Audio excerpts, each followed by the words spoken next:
Les poneglyphes dans le monde de One Piece constituent un des mystères fondateurs du récit séculaire impliquant le mythique siècle oublié. Les poneglyphes sont à la jonction des plus grands pouvoirs, des plus grands mystères et des plus grandes armes de l'univers de One Piece. Seuls les poneglyphes ainsi que leur transcription permettront de faire un jour sur le One Piece, mais aussi sur un savoir naguère oublié. Mais plus nous apprenons des bribes d'informations sur les poneglyphes, le langage qui y est transcrit, la matière dans laquelle ils sont taillés et le pouvoir essentiel pour trouver les stèles perdues, et plus le mystère de leur dissémination à travers le monde s'épaissit. Mais c'est dans une discussion sur les 2 derniers chapitres que ma femme me lance. Moi, je pense que la reine Lily d'Alabasta possédait ou avait accès aux fruits du démon de Bartholomew Kuma. Je dis ça, je dis rien. Et en un éclair, je vois toutes les connexions narratives possibles et les justifications potentielles pour cette théorie totalement folle. Alors, on va en parler dans cette vidéo.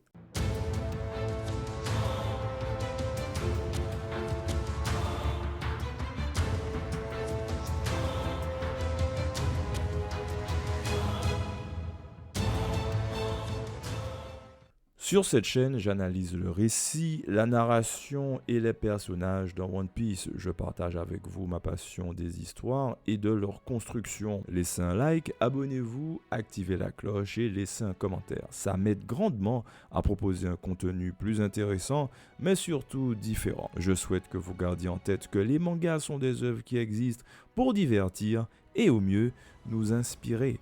Alors, bon visionnage.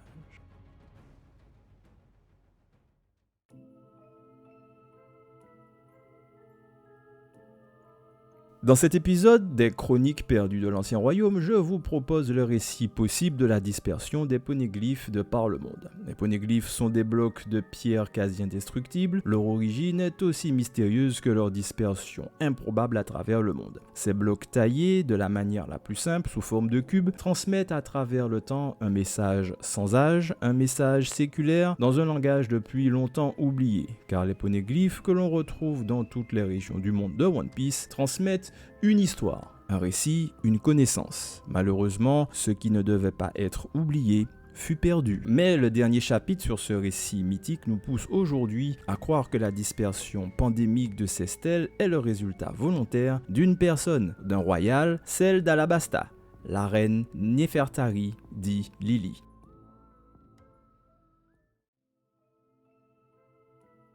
Les poneglyphes sont des blocs imposants, très difficiles à déplacer, et vu leur nombre important, une question reste en suspens. Comment se sont-ils retrouvés disséminés dans le monde entier? À notre connaissance, il n'existe que les artisans de Wano qui avaient le pouvoir de graver et lire ces poneglyphes. Alors comment se sont-elles retrouvées dans des endroits les plus insolites, les plus reculés, les plus improbables du monde, éparpillés sur les 4 mers? Une distribution classique ou conventionnelle était au début la voie et la solution la plus évidente, mais aurait nécessité une flotte de transport démentielle pour parvenir à transporter ces blocs et surtout un par un. Il y en a au fond des océans, dans les îles célestes et sur les innombrables îles des mers que sont South Blue, East Blue, West Blue et North Blue. Cette solution est donc peu probable et invite donc à nous poser encore cette question. Comment a pu se faire cette dispersion? Nous devons nous rappeler à ce moment précis que dans One Piece, il existe un pouvoir, celui des fruits du démon. Et il existe un fruit du démon en particulier que nous connaissons, qui est peut-être à l'origine de cet exploit et qui a créé un cataclysme pour le gouvernement mondial il y a 800 ans. Ce fruit du démon est teasé depuis Thriller Bark. On approfondira par la suite ses pouvoirs sur les Sabondi et on le reverra sur Queue d'Étrave ainsi que sur Marie-Joise plus précisément. Ce pouvoir est celui de Bartholomew Kuma,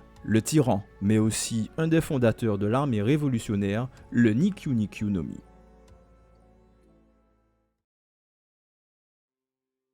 Comment les poneglyphes avec leur nature que nous connaissons ont-ils été éparpillés de par le monde? Comment la logistique inhérente à la dispersion de ces blocs de pierre a-t-il été réalisée? Nous pouvons nous poser la question dans tous les sens, mais nous arriverons à une unique solution. Seul un fruit du démon peut être à l'origine de cet exploit, et celui de Kuma est le candidat idéal. Le chapitre 1085 nous affirme que la royale d'Alabasta de l'époque, Nefertari dit Lily, est à l'origine de l'impair qui a conduit à la dispersion des poneglyphes aux 4 coins du monde, aux grandes dames de sa seigneurie Imo. Le Nikyu Nikyu no Mi de Bartholomew Kuma, qui est un acteur des lignes narratives de Egghead ainsi que celle menant au révolutionnaire, est probablement l'élément essentiel qui pourrait expliquer que les stèles séculaires aient été disséminées à travers les mers du globe. C'est lors de l'incident des Sabondi que le pouvoir de Kuma est révélé, avec cette capacité à faire voyager sur des centaines de kilomètres, mais aussi à un endroit précis, des êtres vivants et donc logiquement des objets, et ce, quel que soit leur poids ou la matière qui les constitue.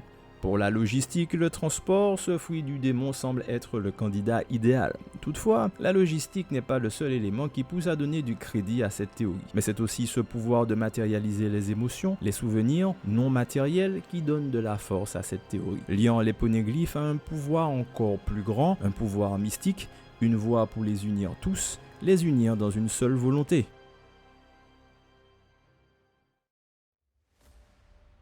Le dernier pouvoir qu'il reste à connaître, mais aussi à conquérir dans One Piece, est la voie de toute chose. C'est à cette jonction de notre récit que se rejoignent les poneglyphes, le mystère autour de leur dispersion dans le monde, et le pouvoir du fruit du démon de Kuma. C'est ici que toutes les étoiles s'alignent et que la narration de l'auteur révèle sa puissance. En reliant la vérité sur les poneglyphes, le secret sur la famille Nefertaridi, la ligne narrative sur la vérité du pouvoir de Kuma, qui peut matérialiser les souvenirs, et la voix puissante du poneglyphe de Skypiea qu'entendait Goldie Roger.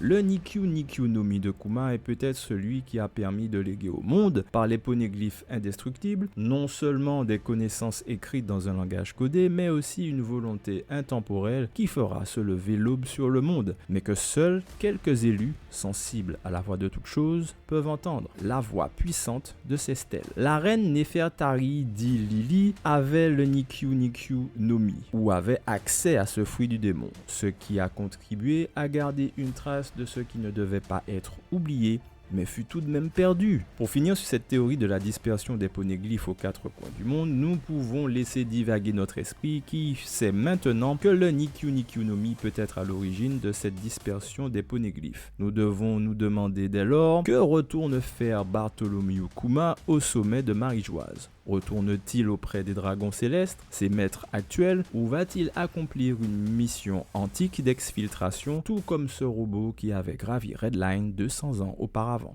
Merci de m'avoir écouté, je rappelle que cette théorie n'est pas de moi mais de ma femme et que comme d'habitude ce n'est que notre vision, une possibilité et non la vérité. Alors je vous dis à bientôt l'équipage pour une autre théorie.